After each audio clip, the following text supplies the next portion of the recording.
आप देख रहे हैं ब्रजभूमि न्यूज, ब्रज की सांस्कृतिक विरासत के दर्शन का माध्यम ब्रजभूमि न्यूज। अब ये सभा उत्कर्ष की ओर बढ़ रही है और मैं आमंत्रित कर रहा हूँ वल्लभ कुल पीठाधीश्वर पूज्य श्री पंकज बाबा जी महाराज को। आपने बड़े निष्काम भाव से यमुना आंदोलन को अपना सहयोग एवं समर्थन दिया है, उसे गति प्रदान की है। आपके विचारों की अत्यंत अपेक्षा और आवश्यकता है। पूज्य श्री पंकज बाबा जी महाराज। सभा के अध्यक्ष परम पूज्य श्री गोविंदानंद जी महाराज जी, ब्राह्मण सेवा संघ के अध्यक्ष श्री आनंद वल्लभ जी और श्री गोपेश्वर नाथ जी, चतुर्वेदी जी, संजीव कृष्ण जी, श्री सत्यवान जी, श्री राधाकांत जी और मान मंदिर के सभी हमारे प्रिय साथीगण, मंच पर उपस्थित सभी हमारे परम श्रद्धेय वक्तागण, सामने उपस्थित सभी वैष्णवजन ब्रजवासीगण, माताएं, बहुत दिनों बाद इस महत्वपूर्ण विषय पर चर्चा हो रही है। जो दो आंदोलनों के बाद जो चर्चाएं होनी चाहिए थी उस तरह से वो हो नहीं पाई। आज फिर से ये चर्चा हो रही है, होनी ही चाहिए।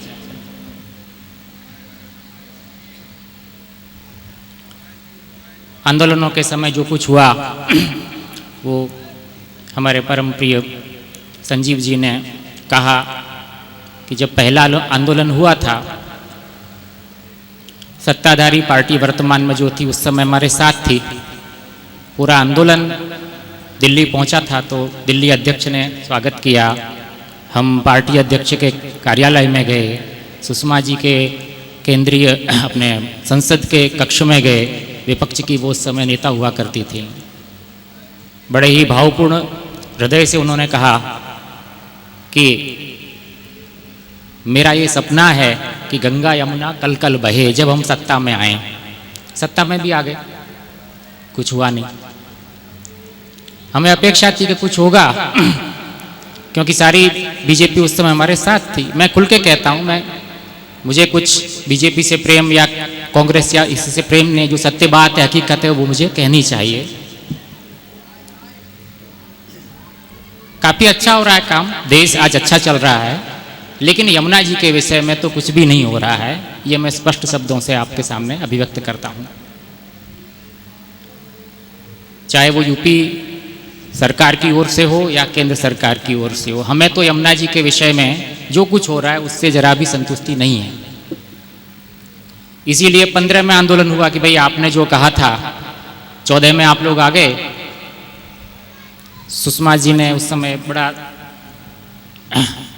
भावनापूर्ण वक्तव्य संसद में दिया कि इस आंदोलन का तात्कालिक समाधान ये है कि अथनी कुंड से तुरंत पानी छोड़ा जाए और पूर्णकालिक समाधान के लिए जो है वो भी उपाय किया जाए। इस तरह के वक्तव्य उन्होंने बड़े ही भावपूर्ण वक्तव्य दिए थे। श्री रविशंकर जी ने भी बड़े आधा घंटा तक राज्यसभा के अध्यक्ष हुआ करते थे। राज्यसभा में विपक्ष के नेता के तौर पर उन्होंने काफ़ी अच्छे भाषण दिए। दूसरे आंदोलन इसीलिए हुआ कि केंद्र सरकार से जो अपेक्षाएं थी वो पूर्ण नहीं हुई। 2015 में भी हम सभी लोग पहुँचे। श्री वृंदावन के धाम के सभी संत महंत, सभी आचार्यगण थे, उनका पूरा आशीर्वाद रहा, ब्रजवासियों का आशीर्वाद रहा, मथुरा के लोगों का आशीर्वाद, संपूर्ण ब्रज का आशीर्वाद रहा। श्री रमेश बाबा के आदेश से ये आंदोलन दिल्ली पहुंचा। वहाँ भी केंद्रीय गृह मंत्री उस समय माननीय राजनाथ सिंह जी से, उनसे भी चर्चाएं हुई और उन्होंने कहा कि 3 महीने में हमारी जो दो हमारी मांगें थी कि दिल्ली के किनारे जो 17 जो नाले यमुना जी में गिरते हैं, जो उस समय हमको ये प्रतीत होता था कि यमुना जी को प्रदूषित करने के सर्वाधिक जिम्मेदार वही हैं। यद्यपि लॉकडाउन के पश्चात ये तथ्य गलत साबित हो चुका है। दूसरी मांग ये थी कि यमुना जी को अविरल किया जाए, अतनी कुंड से पानी छोड़ा जाए। सरकार ने दोनों मांगे हमारी मान ली और रविशंकर जी प्रसाद जी ने आके घोषणा भी कर दी। हमारे अनशनकारी जो संत थे उनको अनशन भी छुड़ा दिया गया। वादा किया गया कि 3 महीने में नोटिफिकेशन जारी कर दिया जाएगा कि यमुना अविरल हो जाएगी।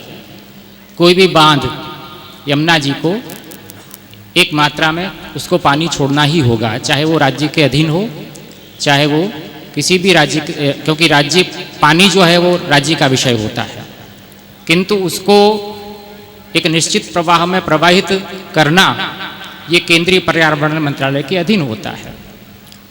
वादे उस समय हुए थे, लेकिन आज उन वादों का क्या हुआ हम देख रहे हैं।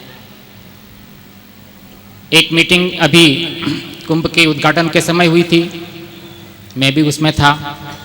केंद्रीय जल मंत्री थे, महेंद्र सिंह जी यहाँ के जल मंत्री थे।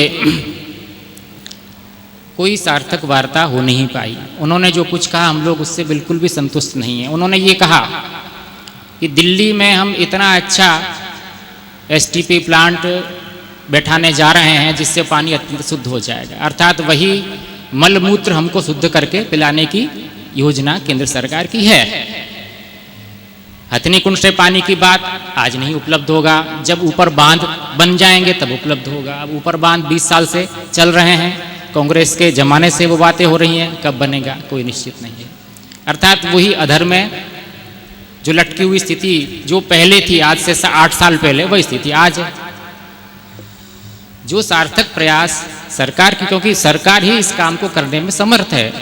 हम सभी लोग तो कचरा न डालें, जनता में एक प्रकार की जागृति फैलाएं, ये कर सकते हैं। बाकी इतने बड़े बड़े जो हजारों करोड़ रुपए के काम हैं वो सरकार के सिवाय कोई कर नहीं सकता है। पर सरकार, जैसे आप कह रहे हैं, आपने कहा कि सरकार की प्राथमिकता में नहीं है, मैं तो कहता हूं सरकार की सूची में ही नहीं है।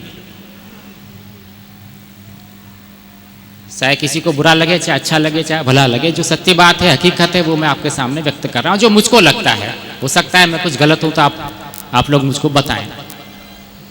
तो अब स्थिति यह है कि जहां से चले थे वहीं हैं हम।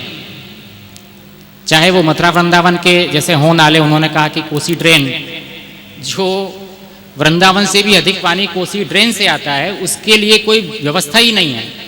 और उस मीटिंग में हमसे ये कहा गया कि वृंदावन तो हो चुका है और मथुरा भी 6 महीने में हो जाएगा। तो इस तरह की भ्रमात्मक बातें संतों के सामने भी ये लोग, सत्ता में बैठे हुए लोग, कहते हैं। बड़ा दुख तो इसी बात का है कि संतों के सामने आप ये कह दो कि भाई इसमें ये हमको परेशानी है, तो हम लोग भी समझते हैं, संत भी ये समझते हैं कि हाँ आपकी कोई परेशानी होगी, ठीक है, आप अभी चीन के साथ आपका झगड़ा चल रहा होगा, पाकिस्तान के साथ चल रहा होगा, कई और समस्याएं होंगी, तो आप अभी नहीं कर पाएंगे, स्पष्ट तो कहें। आप उस समस्या को कर भी देंगे, टाल भी देंगे, और फिर ये कहेंगे कि भाई करेंगे करेंगे। तो ये सब चीज़ें बहुत हो चुकी हैं। अब इसका समाधान क्या? समाधान तो ठीक है, जो आधिभौतिक रूप से हम लोग, जैसे आपने कहा, संजीव जी ने कहा, आप लोगों ने कहा, कोर्ट का विषय है या जनजागृति का विषय है, वो तो हमें करते ही रहना है। आधिभौतिक जो समाधान है वो तो यह है ही। कहीं हमारी भी कुछ कमियां अगर हों तो उन्हें वो भी हमें दूर करनी ही होंगी। हमारा कुछ मान प्रतिष्ठा की इच्छा शायद उन आंदोलनों में हो जिससे श्री यमुना जी असंतुष्ट हो हमसे, ये भी हम लोग मानते हैं। मैं तो ये मानता हूं कि आध्यात्मिक भी क्षतियां हमारे अंदर रही हैं। मैं तो व्यक्तिगत रूप से अपनी बात करता हूं। नाम की अपेक्षाएं भी बहुत हमने वहाँ पे उपस्थित हुई, ये हमने देखा। तो हम शुद्ध हों, पहले निर्मल अविरल यमुना को करने के लिए भी हमें भी निर्मल होना होगा और अविरल कार्य करना होगा, तब यमुना निर्मल और अविरल होगी, ऐसा मेरा व्यक्तिगत मानना है। तो हम अपने कर्तृत्व का अभिमान श्री यमुना जी के चरणों में अर्पण करें और एक होकर इस कार्य को करें। मान प्रतिष्ठा बढ़ाई, आप लोग आगे चलें, हम लोग आपके बीच हम लोग पीछे चलेंगे। कोई नाम बढ़ाई की अपेक्षा रखे बिना हम ये सब कार्य करते रहें। हाँ ठीक है, मीडिया में आना है तो किसी न किसी को अध्यक्ष भी बनना होगा। मीडिया में यदि आपको आना है, उस आंदोलन को प्रचारित करना है, तो कोई न कोई सचिव भी बनाना पड़ेगा। लेकिन सभी लोग निष्काम भाव से जुटें, एक तो ये मैं अपेक्षा रखूंगा। दूसरा, केंद्र सरकार पर दबाव कैसे बनाया जाए। कुंभ ऐसा एक अवसर है कि जिससे हमारा संदेश ऊपर तक पहुंच सकता है। हम लोगों ने तो बहुत प्रयास किए हैं, अभी भी करते ही रहते हैं कि मंत्रियों के द्वारा कुछ मीटिंग चलती रहे।